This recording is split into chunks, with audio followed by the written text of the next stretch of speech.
Hi guys, আসসালামু আলাইকুম। তো আজকে শুক্রবার, জুমার নামাজ শেষে খাওয়া দাওয়া শেষ করে আজকে একটু ঘুরতে যাব। তো এক বড় ভাই আসতেছে নিতে। তো খুলনার একটু বাইরে যাব, পার্কে, শেখার ইকো পার্ক। তো বাসা থেকে আমি বেরোইছি মাত্রই।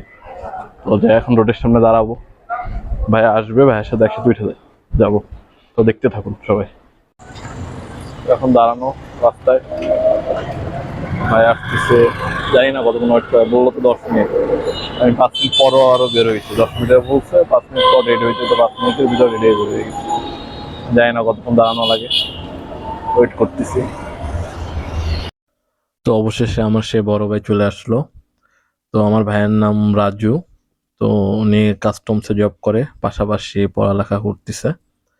তো যাই হোক, ভাই অনেকক্ষণ ওয়েট করাইছে, তারপর চলে আসছে। যাই হোক, ভাইকে নিয়ে আমি যাচ্ছি। তো ভাই প্রথমে বুঝতেছিল না যে আমি ব্লগ ভিডিও করতেছি। সে বারবার তাকাই দিচ্ছে অদ্ভুতের মতন। তো আমি বারবার বলছি ভাই হাই দেন। সে অবশেষে বুঝতে পারছে যে আমি ব্লগ ভিডিও করতেছি। যাই হোক, আমরা যাচ্ছি। এখন আমরা অটোর ভিতরে। খুলনার রাস্তা, শুক্রবার দিনকারা মোটামুটি ফাঁকা রাস্তা, কোনো যানজট নেই, এমনিতেই ফাঁকা থাকে। তো শুক্রবার বিকাল তো আরও ফাঁকা আর কি। 4টা বাজে বিকাল, তো বেশি বাজে না। তো এখন অটো থেকে নামলাম। তো অটো থেকে ভাড়া দিব। তো এই টাইমে একটা কার্ড পেলাম। সে কার্ডের ভিতরে লেখা আছে যৌন সমস্যার সমাধান রাঙামাটিতে। যে কোনো যৌন সমস্যা, যে কোনো ভালোবাসার মানুষকে পাওয়ার জন্য জাদু টোনা মন্ত্র করতে হবে। এক বৌদ্ধর, তার সে কার্ড পেলাম। তো অনেকক্ষণ এটা নিয়ে হাসাহাসি করার পরে তো আমরা রূপসা চলে আসছি। এবার এখান থেকে আমরা রূপসা ট্রাফিক মোড় থেকে রূপসা ব্রিজ পর্যন্ত যাব। তো এই অটো খুঁজতেছি, অবশ্যই একটা বড় অটো পেয়ে গেছি। তো অটোওয়ালার জিজ্ঞেস করলাম কত কি লাগবে। সে পার পার্সন 10 টাকা করে ভাড়া, রূপসা ব্রিজের নিচ পর্যন্ত। তো আমরা রূপসা ব্রিজ পর্যন্ত যাব। এখান থেকে আর একটা ইজি বাইক নিব। ইজি বাইক নিয়ে তারপরে শেখারসিল ইকো পার্কে যাব। এই যে রূপসা ট্রাফিক মোড় থেকে রূপসা ব্রিজ পর্যন্ত যে রাস্তাটা, এটা মানে কাজ চলতেছে আবার অফ হয়ে যাচ্ছে, এরকম একটা। আজকে প্রায় 5 থেকে 10 বছর পর্যন্ত এরকমই চলতেছে রাস্তাটা। এই কাজ শুরু হচ্ছে, আবার এই বন্ধ হয়ে যাচ্ছে। তো এখানে অনেক ভোগান্তি। এই রাস্তাটা হয়ে গেলে অনেক সহজ হয়ে যাবে পথটা। তো যাই হোক, আমরা চলে আসছি রূপসা ব্রিজের নিচে। এখন অটোতে নামবো। তো এইখান থেকে আমরা শেখ রাসেল ইকো পার্কে যাবো। তো অটো খুঁজতেছিলাম, তো অবশেষে একটা অটো পেয়ে গেছি। এটারও পিছনে ফাঁকা। তো কত করে, এখান থেকেও পার পার্সন 10 টাকা করে শেখ রাসেল ইকো পার্ক পর্যন্ত।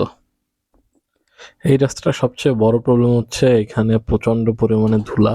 তো আমরা যেতে যেতে মোংলা টু বেনাপোল যে আমাদের রেল সেতু, এটা দেখতে পেলাম। তো এটার নিচ থেকে যেতে হয়, এটার উপর দিয়ে চলে গেছে রেলের সেতু, একদম ডিরেক্টলি বেনাপোলের সাথে যোগাযোগ। তো যাই হোক, আমরা এখন সেই রেল সেতুর নিচ দিয়ে যাচ্ছি।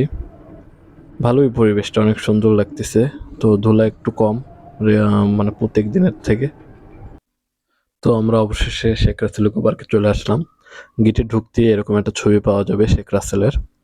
তো আরো একটা জিনিস পাওয়া যাবে, এখানে একটা বিলবোর্ড দেওয়া আছে, মানে কত কি প্রবেশ মূল্য, তারপর আনুষঙ্গিক মোটরসাইকেল পার্কিং, গাড়ি পার্কিং, তারপর পিকনিক স্পট ভ্রমণ, মানে যা পিকনিকও করা যাবে এখানে, ফ্যামিলি সহ আসা যাবে। তো প্রবেশ মূল্য 20 টাকা করে দেওয়া আছে। তারপর আপনি যে বাইক রাখতে চাইলে বাইকের আলাদা মূল্য, তারপরে গাড়ি রাখলে গাড়ির আলাদা মূল্য, তারপর ভিতরে অনেক রকমের সুইমিং করার সিস্টেম আছে, সেগুলোর জন্য আলাদা মূল্য, পিকনিক করতে চাইলে তার আবার আলাদা মূল্য। তো মোটামুটি প্রত্যেকটা বিষয়টা চার্ট দেওয়া আছে, যা যে যেটা করতে চান সেখান থেকে সেই মূল্য নির্ধারিত করা আছে।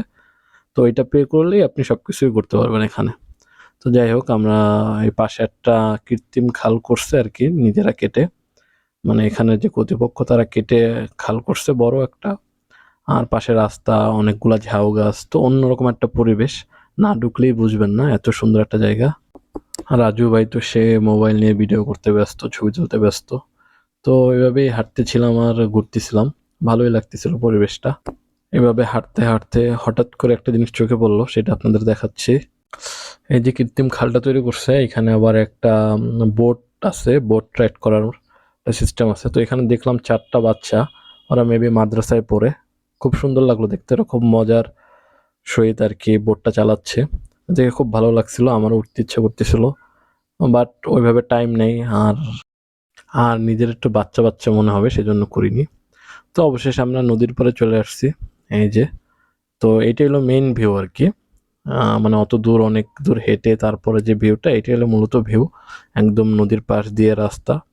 তো মোটামুটি প্রায় 1 কিলোমিটারের মতন এরকম লম্বা বড়, এই যে রাস্তা চলে গেছে, সরু রাস্তা একদম সোজা এ মাথা থেকে ও মাথা। তো আমরা ওইটা উপভোগ করতে, এই যে দেখেন কত সুন্দর একটা ভিউ, একটা ট্রলার যাচ্ছে নদী থেকে, খুব আস্তে আস্তে চালাচ্ছে। তো এটাও দেখো উপভোগ করার মতো একটা জায়গা, আশেপাশে কোনো কোলাহল নাই, লোকজন নাই, জাস্ট এখানে বসবেন আর নানান রকমের এরকম দৃশ্য, ট্রলার, নৌকা, একটার পর একটা বড় বড় জাহাজ, লঞ্চ এখান থেকে যায়। তো সুন্দর একটা ভিউ, না আসলে এখানে বোঝা যাবে না আসলে কত সুন্দর একটা জায়গা। তো আপনি এগুলো উপভোগ করতে চাইলে একদম কুয়াকাটা সি বিচের মতন এখানে হেলান দেওয়া, এটা কি বলে আমি জানি না সঠিক, এটার নাম কি আর কি, চেয়ার, হেলান দেওয়া যে চেয়ার, এখান থেকে বসে বসে একদম পুরো ভিউটা নিতে পারবেন, শুয়ে শুয়ে বসে বসে যেভাবে হোক। তো আমি ওই হাঁটতেছিলাম আর দেখতেছিলাম যে কত সুন্দর, আরো একটা বড় ট্রলার যাচ্ছে, তো গাছের আড়াল দিয়ে অনেক সুন্দর লাগতেছে। আমি একটু বসে দেখবো, তা আমরা বসে দেখার মতন জায়গা পাইনি, সব জায়গা বুকিং হয়ে গেছে, প্রচণ্ড আকারে ভিড়, আর শুক্রবার তো তাই পাওয়া যায়নি। তো যাই হোক, আমরা বসে না হেঁটে হেঁটেই দেখবো।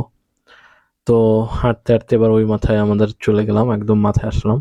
তো এখান থেকে আমি যে আগেই দেখাইলাম ভিডিও, দেখাইছিলাম যে এই যে রেল সেতুটা, উড়াল রেল সেতু এটা। তো রূপসা নদীর উপর দিয়ে রেল সেতুটা চলে গেছে। তো এটা এখান থেকে খুব কাছ থেকেই দেখা যায়, আর সুন্দরও লাগে, চারপাশের একটা খুব সুন্দর একটা ভিউ, অনেক উঁচু করছে এটা। তো নিচ দিয়ে জানি ধাক্কা টাক্কা না লাগে সেজন্য। তো পরন্ত বিকাল ছিল, এখানে সূর্য প্রায় ডুবে ডুবে যাবে, গাছের ফাঁক দিয়ে উঁকি মারতেছিল, দৃশ্যটা আমার অনেক ভালো লাগতেছিল, তাই চাইলাম মোবাইলে একটু ক্যাপচার করে রাখি, তো আপনাদের মাঝেও শেয়ার করি। তো অনেক সুন্দর লাগতেছিল, একটা মনোরম পরিবেশ, সুন্দর সুন্দর পাখিরাও ডাক দিচ্ছে। আজকের মতন ঘোরাঘুরি শেষ, এই যে নদী, আর ওই যে আমার পিছনে আপনারা দেখতে পাচ্ছেন, এটা হলো মংলা থেকে বেনাপোল রেল স্টেশন, মানে রেল লাইন নতুন করছে, রেল সেতু, রূপসা রেল সেতু আর কি। এখান থেকে মংলা টু বেনাপোল সরাসরি সংযোগ, রেলে যাওয়া। তো আমরা এবার বের হয়ে যাব আর কি। তো এই একটা রাস্তা, এখান থেকেও যাওয়া যায়, কিন্তু আমরা এখান থেকে যাব না, আমরা যেখান থেকে আসছি ঠিক ওইখান থেকেই যাব। তো এই যে রূপসা নদী, এটা এখন জোয়ার, তো পানি অনেক বেশি, সেই জন্য আরো সুন্দর বেশি লাগতেছে। তো যাই হোক, দেখতে থাকুন পরিবেশটা, মানে যত বিকেল হচ্ছে পরিবেশটা আরো সুন্দর লাগতেছে। তো সূর্য এখন প্রায় ডুবে গেছে, তো এখন সবাইকে বের হয়ে যেতে বলছে, এখানে যারা কর্মরত আছে পাহারাদার। তো আমরা আস্তে আস্তে বের হয়ে যাব, লোকজন এখনো বসে আছে, মানে এত সুন্দর জায়গা, তো একবার বসলে আর উঠতে মন চায় না। তো আগেও যেরকম ভিড় দিয়ে গেছে এখনো সেরকমের ভিড়। তো রাজু ভাই বললো যে আমরা আর একটু দাঁড়াই থাকি, আমি বললাম ঠিক আছে ভাই, সমস্যা নাই। জুম করে দেখতেছি সবাই ছবি তুলতেছে, কেউ ভিডিও করতেছে, কেউ টিকটক করতেছে, সব মোটামুটি সব কুয়াকাটার একটা ফিল এইখানে আপনি আসলে পাবেন, মিনি কুয়াকাটা বলতে। ভালোই লাগলো, অসাধারণ একটা ভিউ। তো যাই হোক, এখন আমরা বেরোয় যাবো এখান থেকে। তো আমরা যে রাস্তা থেকে এসেছি এই সেই রাস্তা দিয়ে যাচ্ছি। কোন জায়গা আছে? তো কিছু লোক মেবি এখন আবার ঢুকছে, তারা অন্য রাস্তা দিয়ে যাবে, সেই জন্য তা আমরা এই রাস্তা দিয়ে বেরোয় যাব, কারণ এই রাস্তা দিয়ে আমরা আসছি। তো এই যে ইকো পার্কটা এতই বড় যে এখান থেকে আপনার মোট মোট 3 থেকে 4টা রাস্তা আছে, যেখান থেকে আপনি বের হয়ে যেতে পারবেন, প্রবেশ করতে পারবেন এবং বের হয়ে যেতে পারবেন। প্রবেশের মুখ একটাই, কিন্তু আপনার এখান থেকে বেরোনোর রাস্তা 3-4টা, মানে প্রবেশ মুখ একটাই, কিন্তু ভিতর থেকে 3টা লাইন চলে গেছে আর কি। তো শেষ বিকেলের একদম শেষ প্রান্তে আমরা। তো এটা হলো মাছের পোনা অবমুক্ত শেখ রাসেল ইকো পার্কের, এই খালে অনেক রকমের মাছের পোনা ছাড়া হয়েছে, তো সেই জন্য এই খালটা মূলত কাটা। তো ভালোই, অনেক সুন্দর, মানে এই মাথা থেকে ও মাথা শেষ পর্যন্ত এই খালটা, মানে বিকেল আরো সন্ধ্যা হয়ে যাচ্ছে, একটু অন্ধকার অন্ধকার পড়তেছে, অন্যরকম একটা ভিউ। তো আমি হাঁটলাম আর এই ভিডিওগুলো নিলাম আপনাদের দেখানোর জন্য। তো যাই হোক, ভালোই লাগলো, পার্কটা অনেক সুন্দর, আপনারা চাইলে আসতে পারেন। তো আজকের মতন ভিডিওটা শেষ করলাম, আল্লাহ হাফেজ, সবাই ভালো থাকবেন এবং আমার পেজটা ফলো করে রাখবেন।